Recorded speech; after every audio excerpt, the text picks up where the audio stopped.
ngaphansi kwesingi sabaqulusi ngaphansi kwesifunda saseZululand besibizeke oyihlalo nonobhala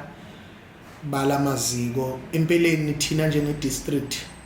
sizoyihambela zonke iyingi sizohambela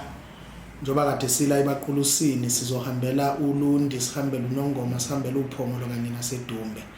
into enza ukuthi sibahambele ukubheka amaziko ukuthi amaziko asekahle yini iqembu national lithatha isinqumo kumhlahlandlela ukuthi kufanele kuyocwaninga amaziko ukuthi asekhona yini nizokhumbula ukuthi sibe nesibhadalala ngonyaka odlule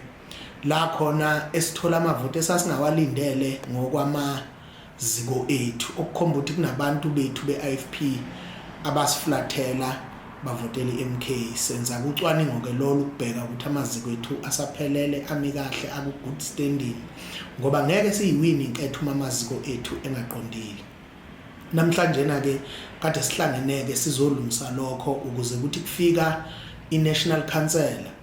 ifika amaziko ethu ekahle kulungiswe konke sibone ukuthi akulungile sizodlula ke njalo kodwa okunye kakhulu namhlanje besigxile kuyisakhiwo seqembu iConstitution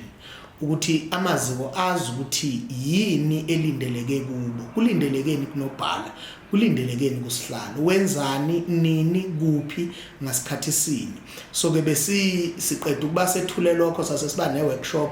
ukuba sibaqeqesha abaholi ukuze siba empowerishe bazi ukuthi yini elindeleke kubo uqinisa iqembu uzokhumbula ukuthi iqembu leIFP ukuze lakhiwe umntwana kwaphinda angene wacelwa uDokotela uKenneth Kaunda wayebengameli waseZambia uba akahamba eSouth Africa ayokwakha iorganization ekwi-membership base so ke besizobheka ke konke lokho ukuthi abantu banawo amakhadi akahle bakwi-good standing umsebenzi wethu njengeqembu siyayihlela siyayilungisa sesiqalile silungiselela ukhetho lwangonyaka ozayo njengoba nje siyokhethweni ngonyaka ozayo ukhetho lohulumeni basekhaya sifuna ngayo yonke indlela kuba omasipala labe sibaphethe sibagcine bese kuthi laba esibabambisane namanye amaqembu sibaphathe sodwa bese kuthi laba esingabaphethe sibalande sibabuyise kodwa futhi enye into esiyibheka kakhulu ileyo ukuthi kufanele njoba iqembu lize lithi audit nje kufanele amaziko ethu siyohlala ingqungquthela kufanele kuhlala ingqungquthela zeyingi kufanele kuhlala ingqungquthela zama district kufanele kuhlala ingqungquthela zeprovince kufanele kuhlala ingqungquthela kazwelonke so kasikwazi ukuya kuma conference amaziko ethu engekho kwi good standing mina ke nje ke ngaphumela obala nathi la iZululand seseka umengameli wethu Bulawayo ngumntwana okwaphinda angene wasishiya nomholi wathi akasikhole namanje ke sisameseka kungengakho ukuthi sesekubulawayo nje kuphela kodwa simeseka nethimba lakhe lonke lelahola nalo iIFP ngoba sibona ngathi basasihola kahle so ke siyayilungiselela ke iConstitution yethu yasitshela ukuthi ukuze kuhlala iconference kufanele kube namaziko akwi good standing so ke siqala ke silungisa lokho kodwa sigxilile kakhulu kuma conference angaphakathi amehlo ethu athe njo kohulumeni basekhaya ngoba sifuna amandla basiqhubeke sinikeze abantu bakithi iservice delivery uyabona nje into esiphumelelisile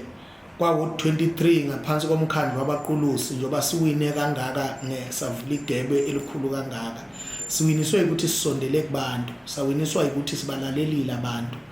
kulezi izinto besiyikhuluma ngesikhathi siya okhethweni siyaqhubeka nazo sithole lapha nabantu abanamakhono okuthunga sithola abantu abanamakhono okwakha ingqoko okubaza bakhanda amahawu sithole ngisho lapha yana abantu